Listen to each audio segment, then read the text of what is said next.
Medyo maliit nga po pala ang ating hadiah. Kaya kumuha muna ako ng tubig dito sa tabi ng kalsada. Pansin ko lang dito sa Saudi Arabia, wala naman silang gaanong kuhanan ng tubig gaya ng bukal gaya sa Pilipinas.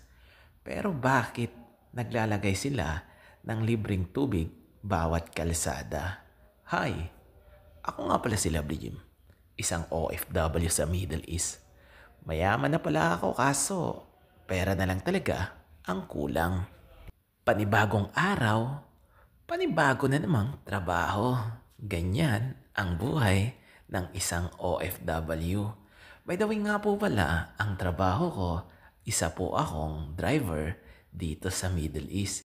Maglalabing 3 taon na po pala ako. Pero iisa lang yung kumpanya ko. Ang tibay ko no, ang tagal ko. At mas matibay pa sa tuhod nyo. By the way nga po pala, ito nga po pala yung bus ng public transportation dito sa Middle East. Yung mga bus dito ay napakalaki talaga. Akalain mong parang train o bagon talaga. Marami na talagang pagbabago dito sa Middle East.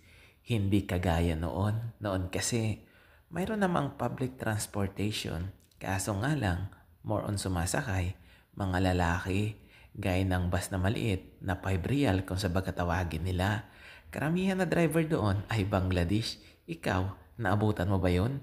Yung 5 real na bus noon. Pero ngayon, 4 real within 2 hours yan. Kahit saan ka mapunta hanggat hindi ka lumalagpas ng 2 hours. At higit pa sa lahat, air condition pa. O diba? Kaya kung hindi sanay sa air condition, siguraduhin mong magbaon ka ng Bonamil. Lalong-lalo na yung mga taong hiluhin. Maraming nagsasabi sa akin na ito daw ay hindi daw naiinom. Mali po kayo. Marami po akong nakikitang kabayan natin. Minsan, nag-iigib sila dito. At nung tinanong ko, sabi nila para makatipid daw sa gastusin, kaya nag-iigib sila. Pero tinanong ko rin yung isa sa mga kaibigan kong Saudi. Sabi niya, safe daw yan. Kasi nga, registered daw sa mga baladiya. At higit sa lahat, may filter po yan. Diba? At syempre, nakarating na nga po pala ako sa aming accommodation. Kaya nilagyan ko muna ng kulambo yung sasakyan ko. Kasi nga, sobrang init. At fast forward natin, nakarating na nga rin po pala ako sa loob ng aming accommodation.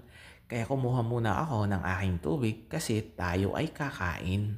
Habang hinihintay ko nga po pala yung aking pagkain, kasi nga pinainit ko sa microwave, binilang ko muna yung tip ng aking customer sa akin.